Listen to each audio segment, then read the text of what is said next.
지난 주일 오후 예배 끝나고 제2터미널은 3시간 전에 가야 되더라고요. 주차장이 멀리 떨어져 있어요. 그래서 거기다 주차를 하고 나면 순환버스를 타고 또 공항까지 가야 되고 이런 다르더라고요. 그래서 늦지 않게 잘 가서요. 그 프놈펜에 12시 정도에 좀 1시간 늦게 이륙을 했어요. 태풍 때문인지 하여튼 1시간 늦게 이륙을 했고 12시쯤 도착해서 거기서 또 택시를 타고 5시간 북쪽으로 올라가서 시엠립이라고 하는 여러분 앙코르와트라고 들어보셨을 거예요. 그 앙코르와트가 도시입니다. 거기 이제 황태계 선교사님이라는 선교사님이 사역하는 선교사 가서 목사님들과 함께 시간을 보냈습니다. 말은 30-40명 된다고 그러더니 가보니까 10몇 명 이렇게 오셨더라고요. 그래도 막 3시간 걸려서 4시간 걸려서 참석하신 목사님들도 그래서 좋은 시간을 가졌습니다. 목요일 날 오후 3시까지 12시부터 3시까지 원래는 2시부터 5시까지 강의하기로 되어 있었던 건데 맞춰야 되기 때문에 빨리 와야 되기 때문에 12시부터 3시까지 아주 마지막 순간까지 강의하고 끝나자마자 무슨 피난 가듯이 막 짐 가지고 다시 또 택시를 타고 프놈펜 공항에 또 5시간 걸려서 와서 금요일 아침에 이렇게 무사히 귀국을 할 수 있었습니다. 목사님들이 되게 좋아하고요. 저더러 할 수 있으면 자꾸만 좀 와달라고 그렇게 말씀을 하실 정도로 같이 좋은 시간을 가졌고 은혜를 많이 나눴습니다. 선교사님도 목사님 자주 오시면 너무 좋겠다고 말씀하셨는데 하나님이 허락하시면 할 수도 있는 거죠. 하여튼 여러분들께서 많이 기도해 주시고 또 이런저런 곳으로 마음을 다해서 후원해 주셔서 감사합니다. 우리가 한 팀이 되어서 귀한 사역을 했다고 믿습니다. 하나님의 은혜가 우리 교회 위에 늘 더 충만하게 되어서 더 크고 놀라운 사역들을 이루어가는 우리 교회가 될 수 있기를 주님의 이름으로 간절히 기도합니다. 오늘 본문 가지고 예수님의 권세라는 제목으로 같이 말씀을 나누도록 하겠습니다. 본문 읽어보면 그 당시에 이제 종교를 잡고 있던 교권주의자들이죠. 대제사장, 서기관, 장로 등등이 예수님에게 와서 시비를 걸어요. 예수님의 권위, 예수님의 권세에 대해서 시비를 겁니다. 그들은 예수님께서 전날 성전에서 행한 일에 대해서 따지는 거죠. 당시 유대인들의 최고 의결 기관이었던 사내들인 공회가 성전 안에서 재물을 파는 것과 돈 바꾸는 것을 허락을 해놓은 상황이었습니다. 그런데 예수님께서 그것을 다 뒤집어 엎으면서 도적이라 하고 강도의 소굴이라고 하니까 그들이 화가 났던 겁니다. 그들의 권위는 땅에 떨어지고 말았다는 생각을 한 거죠. 자연히 예수님은 그들의 눈밖에 나고 말았습니다. 이 교권주의자들, 당시의 종교 지도자들은 어떻게 해서든지 자기들이 가지고 있는 종교적인 권위를 회복해야 되겠다라고 생각을 한 것이고 그것에 걸림돌이 되는 성가신 예수님을 빨리 제거해야 되겠다라는 속셈을 가졌습니다. 그들은 자기들끼리 의논한 끝에 예수님을 함정에 빠뜨릴 수 있다는 묘안을 가지고 와서 예수님에게 질문을 했습니다. 당신은 누구의 권세로, 누구의 권위로 이런 일을 하고 있는 건가요? 라고 물었죠. 예수님께서 쉽게 대답을 해주지 않습니다. 왜요? 그들의 속마음을 다 알고 계셨기 때문입니다. 그들은 예수님이 하나님께서 주신 권세로 한다고 하면 신성 모독죄를 졌다고 하면서 한 번 더 모함을 하려고 했던 것이고, 그냥 내가 했다 그러면 사내들인 권위에 도전한 죄를 물어서 예수님을 제거하려는 불순한 의도를 가지고 있었습니다. 그래서 예수님은 다시 역으로 질문을 하셨어요.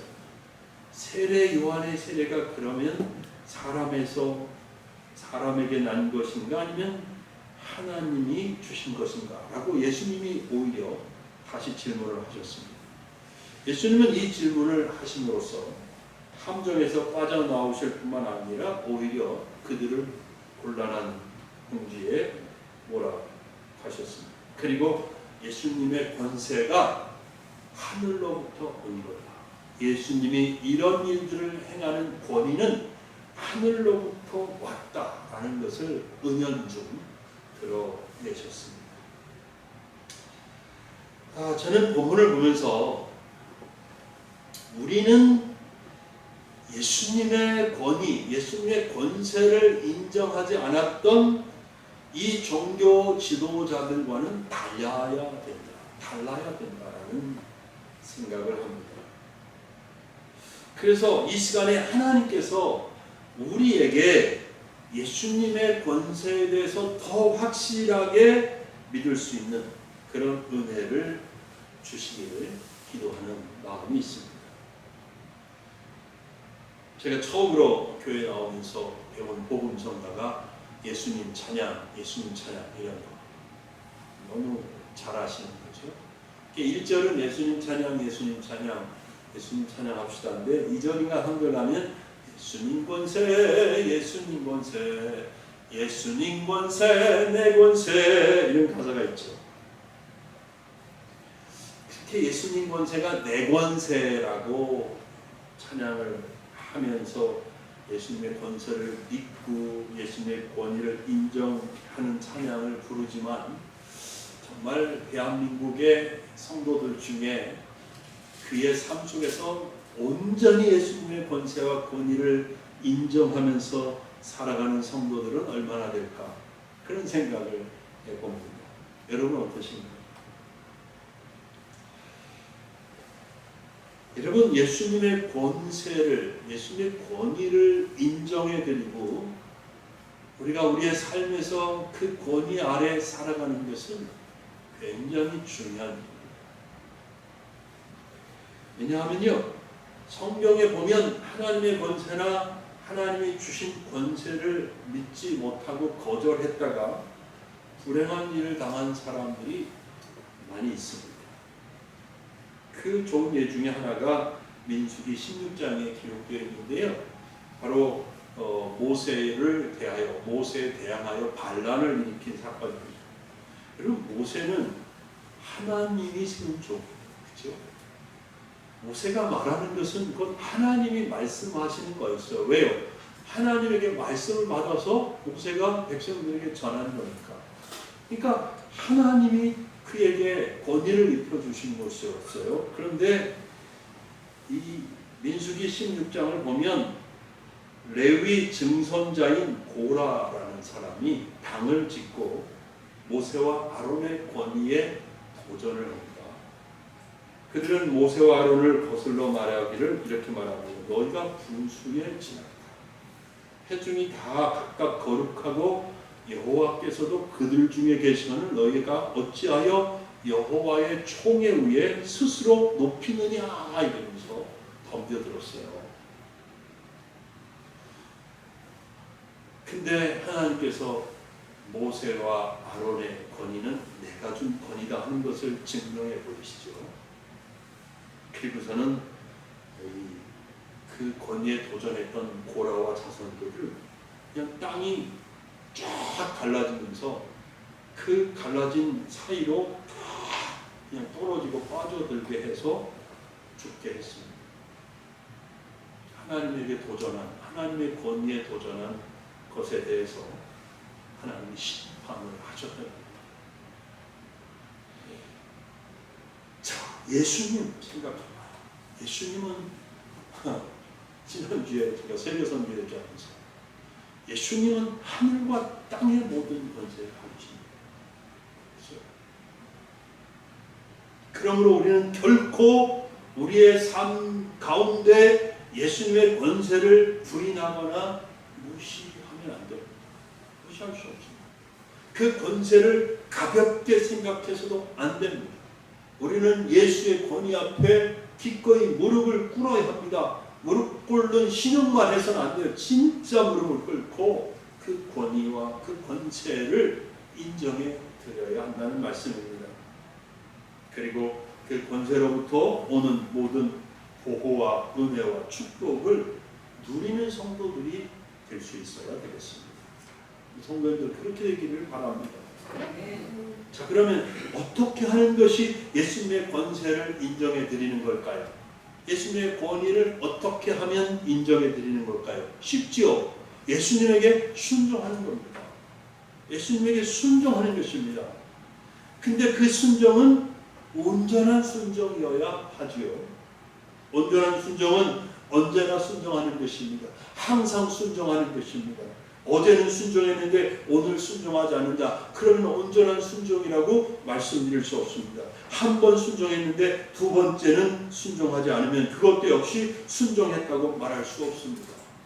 작은 일에 대해서는 순종하는데 큰 일에 대해서는 순종하지 않는다. 혹은 반대로 눈에 띄는 큰 일에는 순종하는 듯 하나 일상의 작은 일에서는 주님의 권위에 순종하지 않으면 그것은 결코 순종했다고 말할 수 없는 것입니다.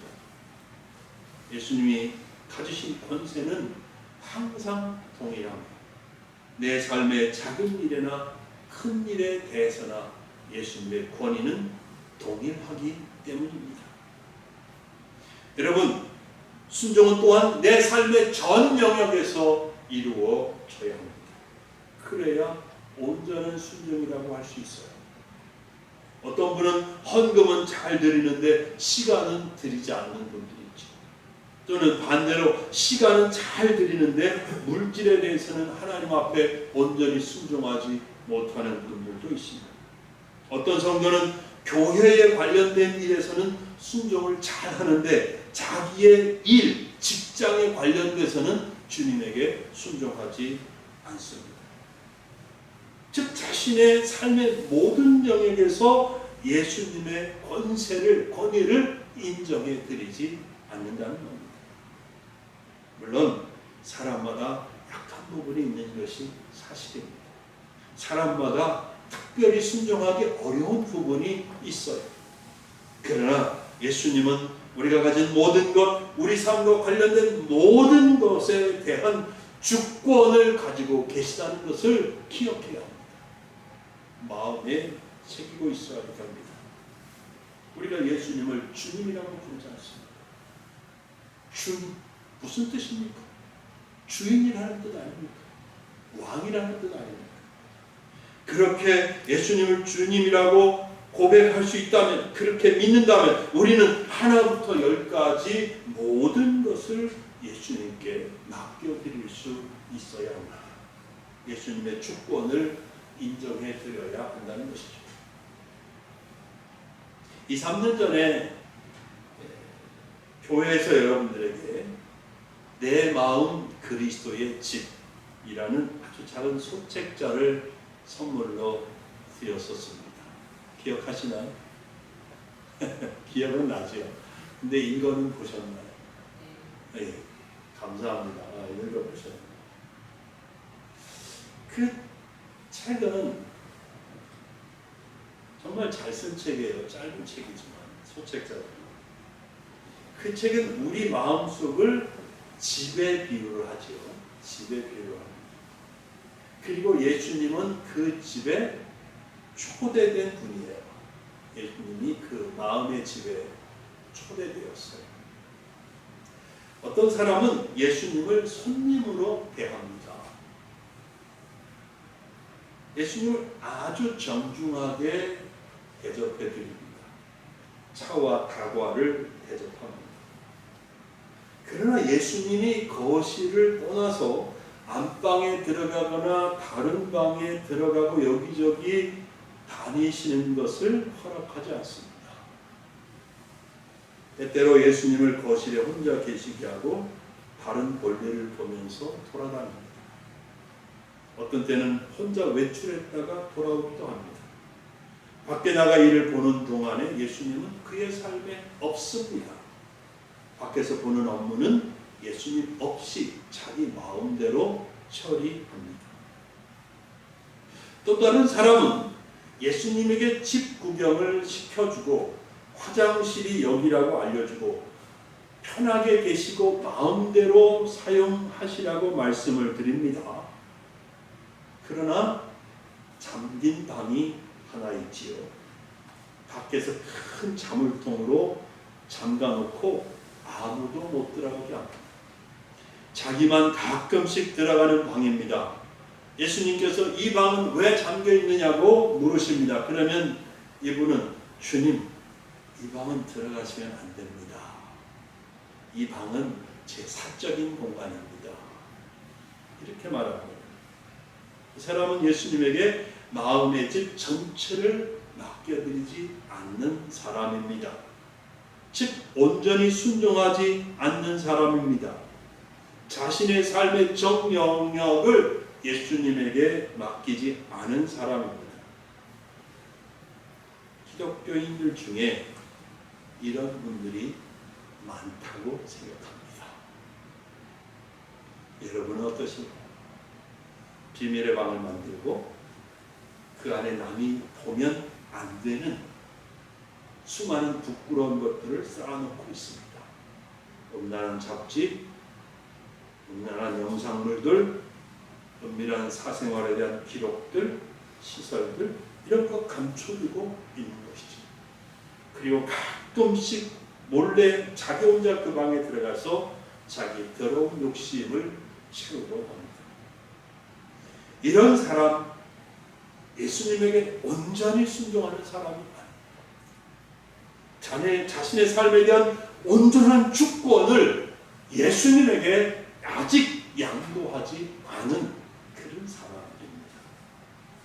온전히 순종하는 사람, 자신의 삶을 전적으로 예수님에게 맡긴 사람은 마음의 집 전체를 예수님에게 맡깁니다. 그러면 예수님은 집안 구석구석을 돌아다니시면서 더러운 곳을 친히 청소하시고, 그리고 망가져 있거나 무너진 곳을 보시면 고치시고 수리하십니다.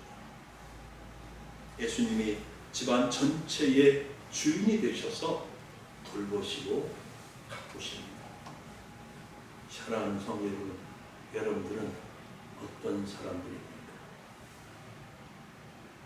예수님을 믿는다고 하지만 아직도 여전히 여러분의 마음의 집 주인이 여러분 자신입니까? 아니면 예수 그리스도십니까? 예수님이 진정한 주인으로 여러분의 삶을 주관하시고 이끄시는 그런 성도님들이 되시기를 예수님의 이름으로 축원합니다. 예수님에 대한 순종은 기쁨과 감사 가운데서 이루어져야 합니다. 순종을 하기는 하지만 마음 한구석에 불평과 원망이 있다면 그것 역시 온전한 순종이라고 할 수 없어요. 억지로 하거나 부득이함으로 하는 것도 예수님이 기뻐하실 만한 순종이 아닙니다. 순종하는 사람의 마음에는 기쁨이 있어야 합니다. 순종하는 사람의 마음에는 감사가 있어야 합니다. 그러나 저는 압니다. 처음부터 이렇게 되기는 쉽지 않다. 알고 있습니다. 예수님의 주 되심을 온전히 신뢰할 수가 없지요. 어떻게 처음부터 그렇게 할 수 있겠습니까? 예수님이 하시면 내가 하는 것보다 훨씬 더 좋다는 믿음의 확신이 없습니다. 여러분, 저는 이 시간에 정말 하나님 저를 쓰셨으면 좋겠어요. 여러분이 제 말에 귀 기울이고 변했으면 좋겠어요. 정말 실천해 보셨으면 좋겠습니다. 처음에는 억지로라도, 잘 안 되시면 억지로라도 순종해 보시라는 거예요. 확신이 안 생기더라도 주님에게 한번 순종해 보시라는 거예요. 그래서 주님이 어떤 분이신지, 주님이 일하시면 어떻게 일하시는지 그 놀라운 경험을 한번 해보시라는 거죠. 편의점 교육 받으러 갔는데 어떤 여자 교수님이 같이 교육을 받아요. 저희 캄보디아 가신다면서 예, 갑니다. 지난 토요일 자비량이라고 그러는데 가세요? 그냥 선교는 자비량이지요. 돈 받고 가나요? 선교하는 건 자비량으로 하는 거죠. 순종하는 거죠. 물론 하나님이 다 채워주셔서 갔다 왔습니다만 하나님이 그 놀라운 일을 캄보디아 목사님들 사역 가운데서 이루어가실 거라고 믿습니다.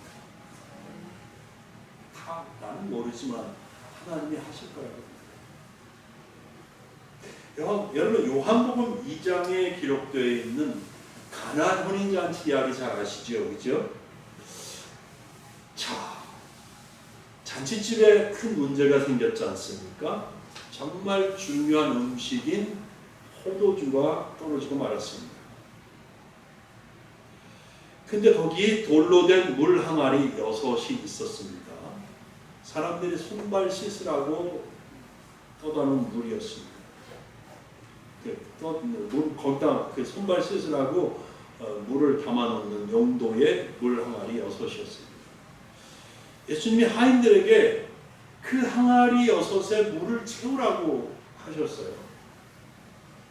하인들이 그 항아리에 물을 갖다 채워 넣었지요. 근데 가만히 생각해 보면 하인들이 정말 예수님을 온전히 믿었기 때문에 순종해서 항아리들을 물로 채웠다고 생각하십니까? 참 그런 생각은 안 들어요. 분명히 이해가 되지 않잖아요. 지금 포도주가 떨어진 건데 왜 거기다가 물을 채우라는 건지 이해가 됩니까? 하인들이? 어쩌면요 하인들 중에 한둘은 이게 뭔 일이요? 포도주 떨어졌다는데 왜 항아리에다가 물을 채우라고 그러셔 저 양반은? 참 이상하네. 이해하지 못하면서도 했다는 것이죠. 근데 예수님이 한술 더 뜨시죠. 그 항아리에 물을 채웠으면 그 물을 떠서 연회장에게 갖다 주라고 합니다. 아니, 지금 포도주가 없는 건데 물을 갖다 주라고요? 그러면 하인들이 이 물이 변하여 포도주가 될 것을 믿고 기쁨과 감사로 순종했을 거다. 그렇게 생각하지는 않습니다. 그런데 어찌됐건 하인들이 순종했습니다. 아멘. 그리고 어느 순간 물이 변하여 가장 좋은 포도주가 되어버리고 말았습니다. 예수님이 가나안에서 행한 첫 번째 기적입니다. 여러분, 지금 저는 하나님의 말씀을 전하고 있습니다. 저를 믿지 말고 제가 전하는 하나님의 말씀을 믿으시기 바랍니다. 처음에는 믿기 힘들고 순종하기 어렵지만 살아계신 하나님 말씀에 순종해 보시기 바랍니다. 하나님의 기적을 보실 것입니다. 예수님이 행하시는 기적을 경험하실 것입니다. 그런 경험이 쌓이다 보면 예수님의 말씀이 우리의 상식을 뛰어넘고 우리의 경험을 초월해도 기쁨과 감사로 순종할 수 있게 되는 겁니다. 아멘. 결과적으로 순종을 하면 그 순종하는 삶 속에 날마다 하나님의 은혜를 그리고 하나님의 놀라운 기적을 경험하면서 사실 수 있다는 거죠. 하나님의 임재와 보호 아래 살게 됩니다. 여러분, 우리는 끊임없이 죄의 공격, 또 병마의 공격, 나귀의 공격을 받습니다. 그러나 예수님의 권세를 인정하고 순종하는 것은 예수님의 보호 아래 들어가는 것과 같습니다. 순종하는 사람은 예수님의 보호에 대한 확신 가운데 살 수 있습니다. 그러면 담대할 수 있어요. 세상을 담대하게 바라볼 수 있다고요. 아무것도 두려워하지 않으면서 살 수 있어요. 내 마음의 집을 책임지고 돌보시는 분이 예수님이시기 때문입니다. 여러분, 예수님은 하늘의 강력한 군사들 거느리신 이 우주에서 가장 강력한 권세를 받으신 왕이십니다. 아멘. 이 세상 어떤 권세도 그 어떤 강한 나라도 예수님과 그 나라를 이길 수가 없습니다. 예수님은 마음의 집에 어떤 고장도 고치실 수 있고 어떻게 무너지고 망가진 것이라도 재현하실 수 있는 가장 위대한 기술자이시며 목수이십니다. 실제로 예수님의 직업이 목수였지 않습니까? 예수님이 모르시는 분야는 없습니다. 예수님의 능력이 미치지 않는 곳은 없습니다. 예수님이 우리를 어디든지 가장 안전하게 데려다 주실 수 있는 가장 훌륭한 운전자이십니다. 우리 인생의 운전자이십니다. 예수님은 모르는 길이 없고 어떤 험하고 그리고 나쁜 길이라도 안전하게 운전해 주실 수 있는 그런 분이십니다. 이제 말씀을 맺겠습니다. 여러분, 예수님은 하늘과 땅의 모든 권세와 권위를 가지고 계십니다. 예수님은 그 권위와 권세로 이 땅을 그리고 우리의 삶을, 여러분 한 분의 삶을 다스리십니다. 그러므로 그분을 거역하는 것은 결코 유익하지 않습니다. 그들은 스스로 불행한 삶을 자초하는 어리석은 일입니다. 예수님 권세에 순복함으로써 얻을 수 있는 모든 은혜와 복을 내동댕이쳐 버리는 아주 바보스러운 모습이죠. 그러나 예수님의 권세에 순복하고 예수님을 왕으로 섬기면 복을 받습니다. 신령한 복도 받고 저는 믿어요. 필요하면 이 땅의 은혜와 복도 넉넉히 부어주실 수 있는 그런 분이라고 믿습니다. 그래서 예수님에게 순종하는 사람은 예수님의 보호 아래에서 평안한 삶을 살 수 있습니다. 능력 있는 삶을 살 수 있습니다. 승리하는 삶을 살 수 있습니다. 사랑하는 우리 신림성학교 여러분 모두 예수님의 권위와 권세를 인정해드리고 그 권세 앞에 무릎 꿇으십시오. 그 권세를 인정해드리고 순종하십시오. 여러분 삶 가운데 주님의 놀라운 보호하심과 은혜와 복이 넘칠 것이고 이 모든 은혜와 복을 누리시는 여러분 모두 되시기를 예수님의 이름으로 축복합니다. 기도하겠습니다.